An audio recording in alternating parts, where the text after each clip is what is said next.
There is a song written by Noah Kahn titled Untroubled Mind. I have the link here for you if you want to listen to it at some point. Just really beautiful. And the question is, what is there to be said for an untroubled mind? All right, I'm Daisy. Welcome to my channel. You are in my book playlist, and we are going through a new book that I'm bringing onto the channel. It is titled The Untroubled Mind by Herbert J. Hall, MD. Before I get started, I'd like to share a little bio about the author. If you just want to get right into the book, please go to the description and click on the chapter timestamp and you'll get started. Dr. Herbert James Hall, from 1870 to 1923, established a private sanatorium in Marblehead, Massachusetts for the treatment of nervous disorders. He studied neurasthenia, and neurasthenia is a medical condition characterized by lassitude, fatigue, headache, and irritability associated chiefly with emotional disturbance. Herbert Hall believed that the patients could get some confidence and regain their health through productive work, and that manual work could have a normalizing effect over the overall being. He envisioned a better way and opened a sanatorium that incorporated work, cure theories, and employed craftsmen as guides. With the success he was having, he expanded with trained apprentices and made occupational therapy equipment and kits for hospitals and asylums, introducing occupational therapy to the field. Dr. Herbert Hall wrote extensively in medical journals describing the therapeutic benefit of work therapy.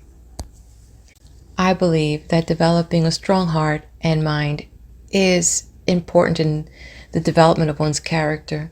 And while this book was written in 1915, while there may be some changes in both the science and religion approaches, there's one thing that we could say has not changed much, and it is the relationship between physical and mental health. When we feel good of mind, we also feel good of body, and when our body feels great, our minds also feel great. That's my opinion. So having said that, hopefully there'll be something in here that will serve as golden nuggets that can help us learn how to calm an anxious mind. Let's get started. The Untroubled Mind by Herbert J. Hall, MD. Published in 1915 by Boston and New York Houghton Mifflin Company, the Riverside Press, Cambridge. It is in the public domain. We start with Preface. A very wise physician has said that every illness has two parts: what it is and what the patient thinks about it. What the patient thinks about it is often more important and more troublesome than the real disease. What the patient thinks of life, what life means to him, is also of great importance and may be the bar that shuts out all real health and happiness. The following pages are devoted to certain ideals of life which I would like to give to my patients, the longtime patients who have especially fallen to my lot. They are not all here. The steps to health and happiness. The reader may even be annoyed and baffled by my indirectness and unwillingness to be specific. That I cannot help. It is a personal peculiarity. I cannot ask anyone to live by rule because I do not believe that rules are binding and final. There must be character behind the rule, and then the rule is unnecessary. All that I have written has doubtless been presented before in better ways by wiser men, but I believe that each writer may expect to find his small public, his own particular public, who can understand and profit by his teachings, having partly or wholly failed with the others. For that reason, I am encouraged to write upon a subject usually shunned by medical men, being assured of at least a small company of friendly readers. I am grateful to a number of friends and patients who have read the manuscript of the following chapters. These reviews have been frank and kind and very helpful. I am particularly indebted to Dr. Richard C. Cabot, who has given me such valuable assistance. Chapter 1: The Untroubled Mind. A quote by Macbeth. Canst thou not minister to a mind diseased? Pluck from the memory a rooted sorrow, raze out the written troubles of the brain, and with some sweet oblivious antidote cleanse the stuffed bosom of the perilous stuff which weighs upon the heart? When a man tells me he never worries, I am inclined to think that he is either deceiving himself or trying to deceive me. The great roots of worry are conscience, fear, and regret. Undoubtedly, we ought to be conscientious and we ought to fear and regret evil. But if it is to be better than an impediment and a harm, our worry must be largely unconscious and intuitive. The moment we become conscious of worry, we are undone. Fortunately, or unfortunately, we cannot leave conscience to its own devices unless our lives are big enough and fine enough to warrant such a course. The remedy for the mental unrest, which is in itself an illness, lies not in an enlightened knowledge of the harmfulness and ineffectiveness of worry, not even in the acquirement of an unconscious conscience, but in the living of a life so full and good that worry cannot find place in it. That idea of worry and conscience, that definition of serenity, simplifies life immensely. To overcome worry by substituting development and growth need never be dull work. To know life in its farther reaches, life in its better applications, is the final remedy, the great undertaking. It is life. We must warn ourselves, not infrequently, that the larger life is to be pursued for its own glorious self and not for the sake of peace. Peace may come, a peace so sure that death itself cannot shake it, but we must not expect all our affairs to run smoothly. As a matter of fact, they may run badly enough. We shall have our ups and downs. We shall sin and repent and sin again. But if in the end we live according to our best intuitions, we shall be justified and we need not worry about the outcome. To put it another way, if we would have the untroubled mind, we must transfer our conscientious efforts from the small details of life, from the worry and fret of common things, into another and a higher atmosphere. We must transfigure common life, dignify it, and ennoble it. Then, although the old causes of worry may continue, we shall have gained a stature that will make us unconscious masters of the little troubles and in a great degree equal to the larger requirements. Life will be easier, not because we make less effort, but because we are working from another and a better level.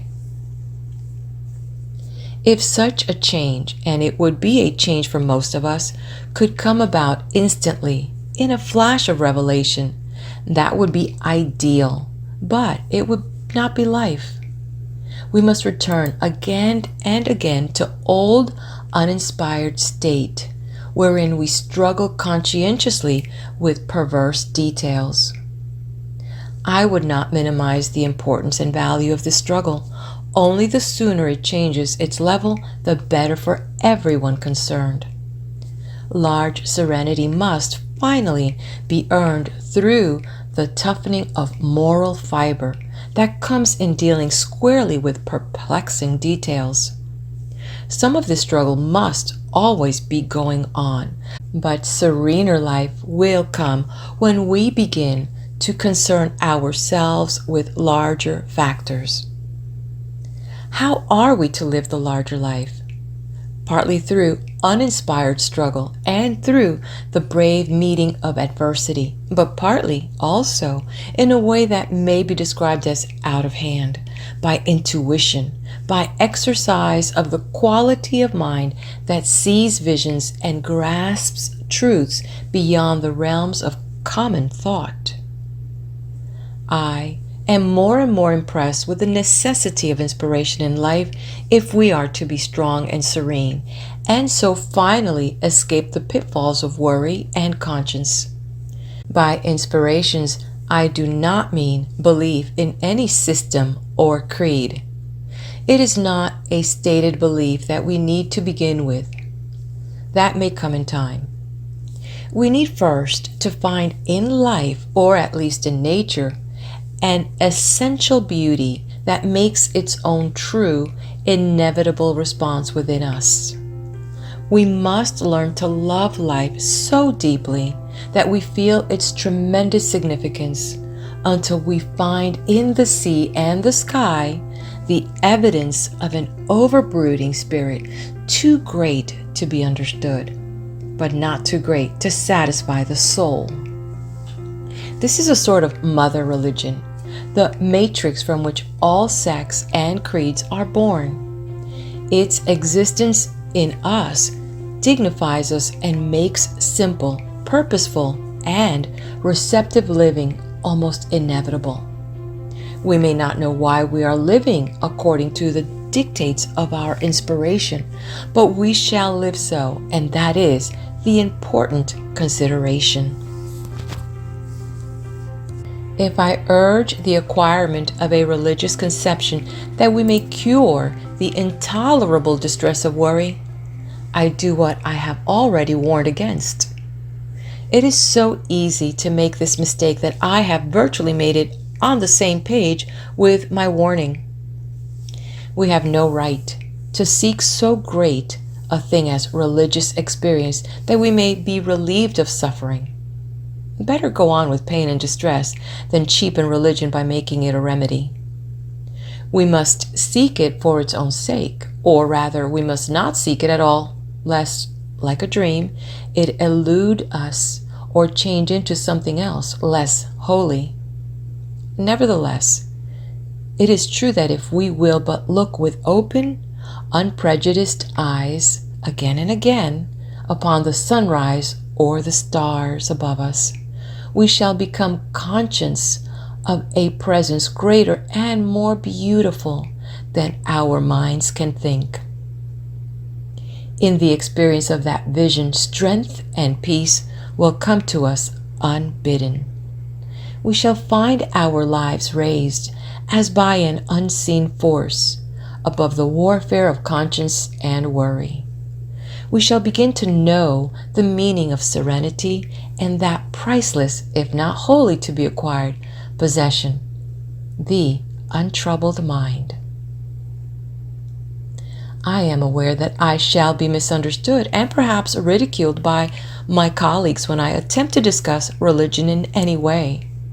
Theology is a field in which I have had no training, but that is the very reason why I dare write of it. I do not even assume that there is a God in the traditional sense. The idea is too great to be made concrete and literal. No single fact of nature can be fully understood by our finite minds. But I do feel vaguely that the laws that compass us and make our lives possible point always on, beyond the realms of time and space, toward the existence of a mighty overruling spirit. If this is a cold and inadequate conception of God, it is at least one that can be held by any man without compromise. The modern mind is apt to fail of religious understanding and support because of the arbitrary interpretations of religion which are presented for our acceptance. It is what men say about religion, rather than religion itself, that repels us. Let us think it out for ourselves. If we are open to a simple, even primitive conception of God, we may still repudiate the creeds and doctrines, but we are likely to become more tolerant of those who find them true and good. We shall be likely in time to find the religion of Christ understandable and acceptable, warm and quick with life. The man who ungrudgingly opens his heart to the God of nature will be religious in the simplest possible sense. He may worry because of the things he cannot altogether understand, and because he falls so far short of the implied ideal. But he will have enlarged his life so much that the common worries will find little room. He will be too full of the joy of living to spend much conscious thought in worry. Such a man will realize that he cannot afford to spend his time and strength in regretting his past mistakes. There is too much in the future.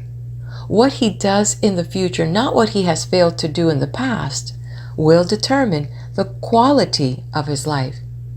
He knows this, and the knowledge sends him into that future with courage and with strength. And finally, in some indefinable way, character will become more important to him than physical health even.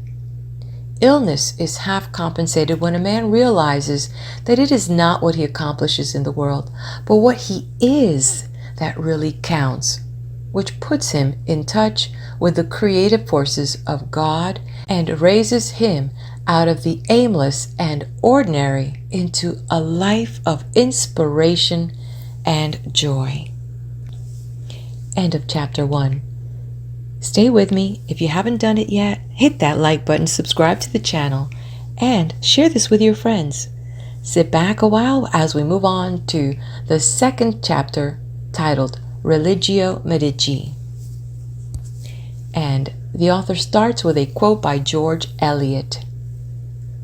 At all events, it is certain that if any medical man had come to the Middlemarch with the reputation of having definite religious views, of being given to prayer, and of otherwise showing an active piety, there would have been a general presumption against his medical skill. End of quote. When a medically educated man talks and writes of religion and of God, he is rightly enough questioned by his brothers, who are too busy with the hard work of practice to be concerned with anything but material problems. To me, the word God is symbolic of the power which created and which maintains the universe. The sunrise and the stars of heaven give me some idea of His majesty. The warmth and tenderness of human love give me some idea of His divine love. That is all I know, but it is enough to make life glow.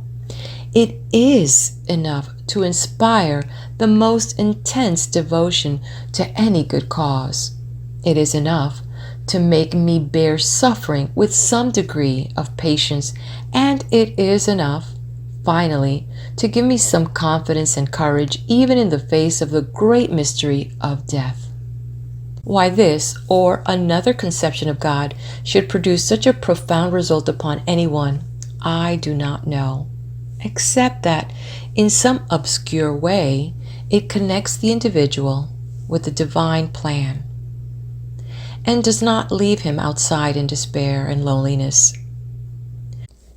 However that may be, it will be conceded that a religious conception of some kind does much toward justifying life, toward making it strong and livable, and so has directly to do with certain important problems of illness and health. The most practical medical man will admit that any illness is made lighter and more likely to recover in the presence of hope and serenity in the mind of the patient. Naturally, The great bulk of medical practice calls for no handling other than that of the straight medical sort. A man comes in with a crushed finger, a girl with anemia, the way is clear. It is only in deeper, more intricate department of medicine that we altogether fail. The bacteriologist and the pathologist have no use for mental treatment in their departments. But when we come to the case of the nervously broken down schoolteacher or the worn out telegrapher, that is another matter. Years may elapse before work can be resumed, years of dependence and anxiety. Here, a new view of life is often more useful than drugs. A view that accepts the situation reasonably after a while, that does not grope blindly and impatiently for a cure, but finds in life an inspiration that makes it good in spite of necessary suffering and limitations.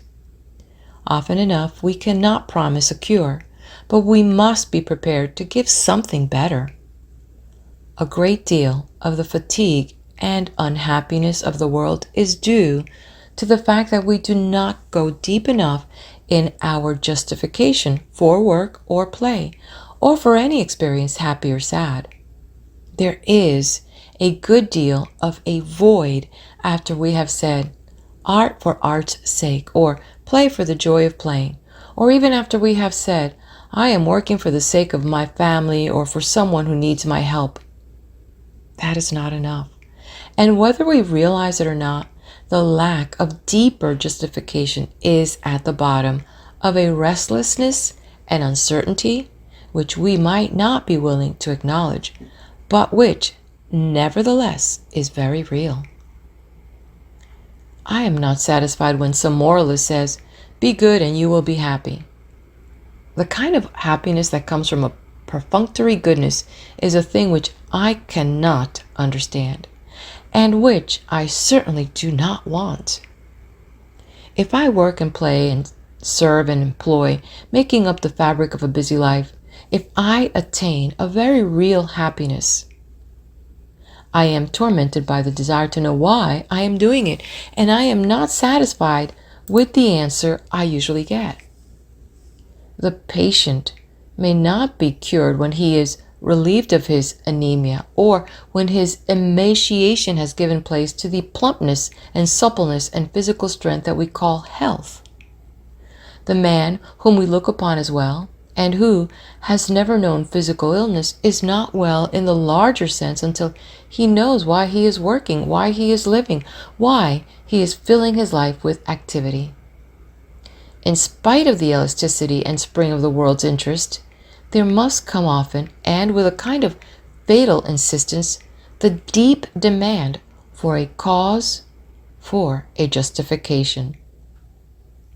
If there is not an adequate significance behind it, life, with all its courage and accomplishment, seems but a sorry thing, so full of pathos even in its brightest moments, so shadowed with a sense of loss and of finality that the bravest heart may well fail and the truest courage relax, supported only by the assurance that this way lies happiness or that right is right. What is this knowledge that the world is seeking but can never find? What is the final justification? If we seek it in its completeness, we are doomed always to be ill and unsatisfied.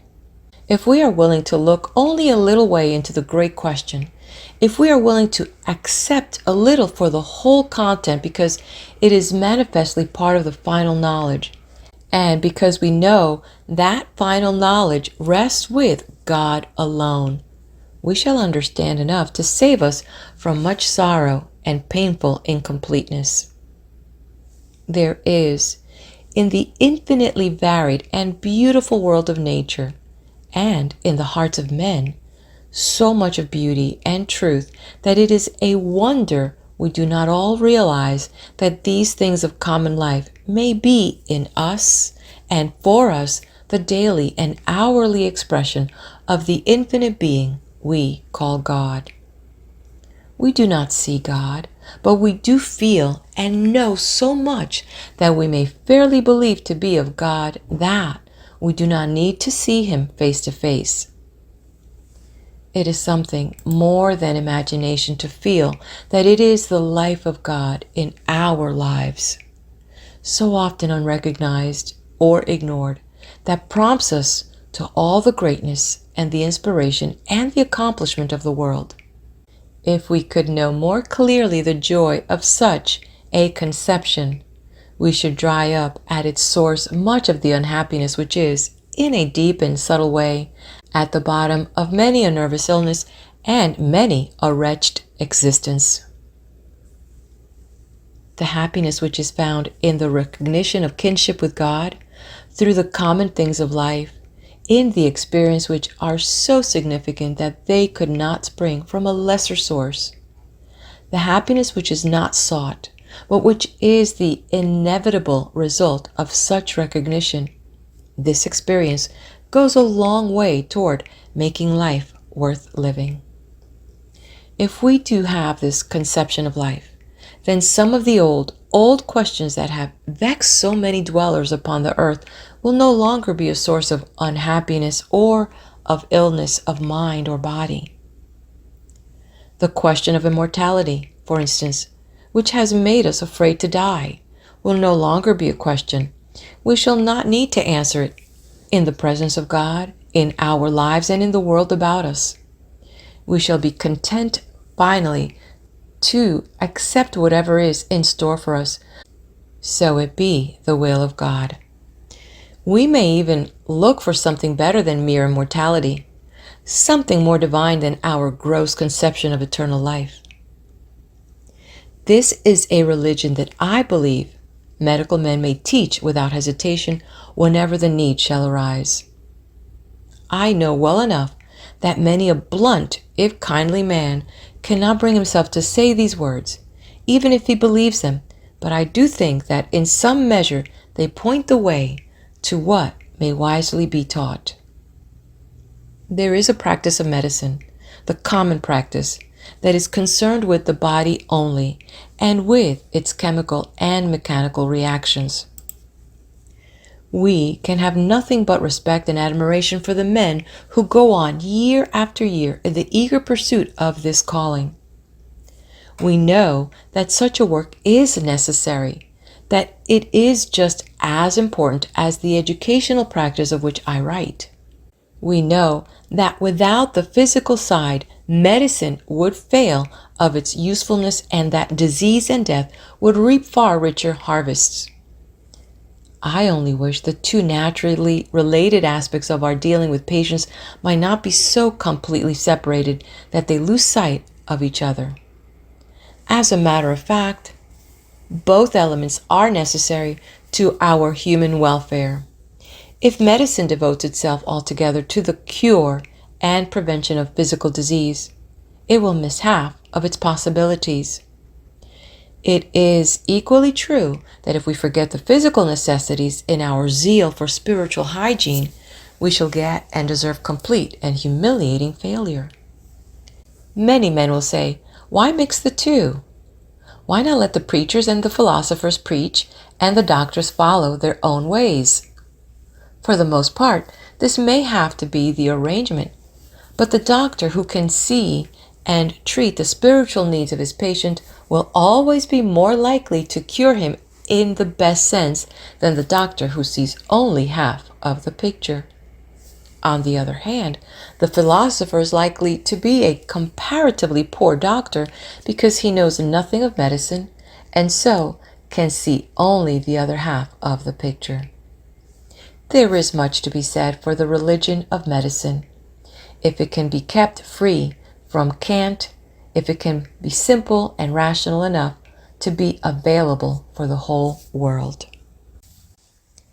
End of chapter 2. Let's move on now to the next video where I will be there with the next chapter.